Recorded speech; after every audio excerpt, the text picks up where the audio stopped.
Eleanor was एक true crime podcaster थी। तेज़ दिमाग, गहरी आवाज़ और सनक की हद तक जुनून। जब पेंसिल्वेनिया के ब्लैक होलो नेशनल फॉरेस्ट में 3 हाइकर्स गायब हुए तो पुलिस के बयान देने से पहले ही एलिनोर ने अपना सामान बांध लिया। वो अकेली गई थी, माइक, कैमरा और रिकॉर्डर लेकर। ये सिर्फ एक जंगल नहीं है, उसने अपने पॉडकास्ट में कहा। यह कोई भूल भुलैया है और कुछ छुपा है यहाँ। जैसे जैसे वो जंगल में अंदर घुसी, सब कुछ अजीब लगता गया। कोई पक्षी नहीं, कोई हवा नहीं, सब कुछ एकदम शांत। शाम को उसे एक बैकपैक मिला, उसी लापता हाइकर में से किसी एक का। अंदर एक पन्ना था, कांपती लिखावट में लिखा था, कोई हमारा पीछा कर रहा है लेकिन हम उन्हें सिर्फ आईनों में देख सकते हैं। वो डर गई लेकिन वापस नहीं लौटी। उसी रात कुछ फुसफुसाहटें सुनाई दी। वो धीरे से बोली, कौन है? कोई जवाब नहीं आया, लेकिन जब उसने रिकॉर्डिंग चलाई, एलिनोर, ये आवाज़ उसकी नहीं थी। तीसरे दिन पेड़ों की छाल इतनी चमकदार दिखी कि चेहरा साफ झलकने लगा। एक पल के लिए उसने अपने सामने अपना दूसरा रूप देखा, एकदम वैसा ही चेहरा, वही कपड़े, लेकिन वो दूसरी एलिनोर मुस्कुरा रही थी। और फिर उसने इशारा किया सीधे एलिनोर की ओर। एलिनोर भागी। वो एक पुराना रेंजर स्टेशन ढूंढती है, बिजली की झिलमिलाहट, अंदर टूटा फूटा माइक। वो रिकॉर्ड करती है, अगर आप ये सुन रहे हैं तो मैं शायद अब जिंदा नहीं। जंगल आपको नहीं मारता, वो आपको रिकॉर्ड करता है और फिर बजाता है। तभी उसके पीछे फुसफुसाहटें। वो मुड़ती है, उसके ठीक पीछे खड़ी वो खुद रोकती है रिकॉर्डिंग। 3 हफ्ते बाद एक नया एपिसोड एलिनोर के पॉडकास्ट पर अपलोड होता है। कोई नहीं जानता किसने किया। मैंने उसे शीशे में देखा, वो मुस्कुरा रही थी। 6 महीने बाद एलिनोर को मृत घोषित कर दिया गया, लेकिन उसकी आखिरी रिकॉर्डिंग इंटरनेट पर गूंजती रही। ऑडियो इंजीनियर मार्ला कीन को एक क्लाइंट ने वो फाइल भेजी। वो नहीं मानती थी भूत प्रेत में, लेकिन जब उसने 23:19 पर टाइम स्टैम्प पर ऑडियो को बढ़ाया, बचाओ, फुसफुसाहट।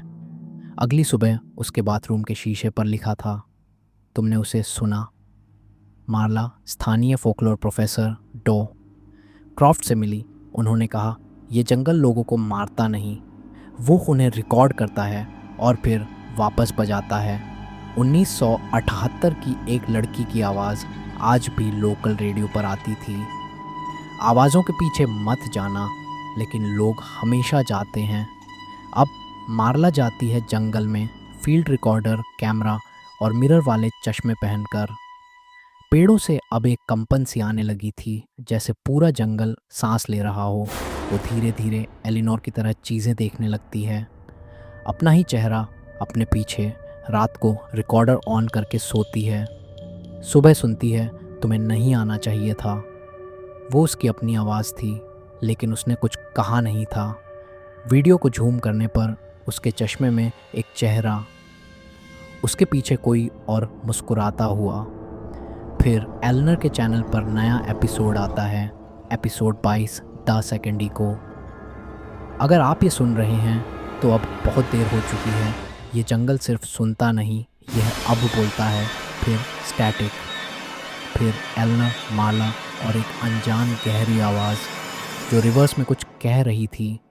रिवर्स किया गया संदेश, अपने पीछे देखो। उस सप्ताह 3 लोग गायब हुए। एक ने कहा, मैंने एलिनोर को शीशे में देखा, उसने मुझे देखा और मैं हिल नहीं सका। एक ने लाइव स्ट्रीम में अपने सारे शीशे तोड़ दिए।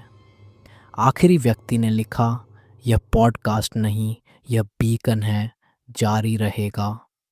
वर्ष 1871, स्थान ब्लैक होलो की मूल भूमि, जो तब हेलमन वुड्स कहलाती थी। एक ब्रिटिश अमेरिकन सेटलर इलाइजा हेलमन अपने परिवार के साथ इस घने जंगल में एक नई बस्ती बसाने आया था। उनके साथ एक छोटी टीम थी, लकड़हारे, शिकारी और एक साउंड इंजीनियर। नाम था एलरिक वार्ड। एलरिक अजीब किस्म का इंसान था। वो पेड़ों की आवाज़ें रिकॉर्ड करता, मिट्टी में लगे स्टील पिन से ज़मीन की ध्वनि निकालता और दावा करता, प्रकृति बातें करती है अगर सही तरह से सुना जाए। एक रात एलरिक ने जंगल के बीचों बीच एक विशेष वृक्ष खोजा। एक बहुत पुराना काले रंग का ओक का पेड़ जिसकी छाल इतनी चिकनी थी कि उसमें चेहरा झलकता था। वो बोला, ये एको रूट है, एक जड़ जो हर ध्वनि को अपने अंदर समेटती है। मृत्यु से पहले की फुसफुसाहट, पछतावे की चीख, बच्चों की हंसी, सब कुछ। उसने अपनी मशीन उस पेड़ से जोड़ी और रिकॉर्ड करना शुरू किया। कुछ घंटों बाद उसने हंसते हुए कहा, पेड़ ने जवाब दिया है।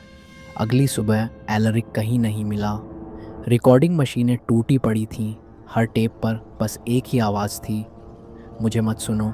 फिर खड़खड़ाहट, फिर सन्नाटा और फिर एलरिक की खुद की आवाज़, मैं अब तुम्हारा हिस्सा हूँ। एलिजा और उसकी टीम जंगल छोड़ गई, लेकिन जाते जाते उन्होंने इको रूट के चारों ओर की ज़मीन में धातु की कीलें गाड़ दीं ताकि कोई वापस न जा सके। पर यही गलती थी। उन कीलों ने इको को और गहरा जाने का रास्ता दे दिया। अब वो सिर्फ पेड़ नहीं रहा था, अब वह ज़मीन के नीचे हर जड़ से जुड़ चुका था। अब जंगल सुनता नहीं था, वो याद रखता था, और अब वो खुद बोलता था। डॉ क्रॉफ्ट की फाइल में 100 से अधिक केस थे। 1994 एक शिकारी ने दावा किया उसने अपने मरे बेटे को पेड़ के प्रतिबिंब में देखा।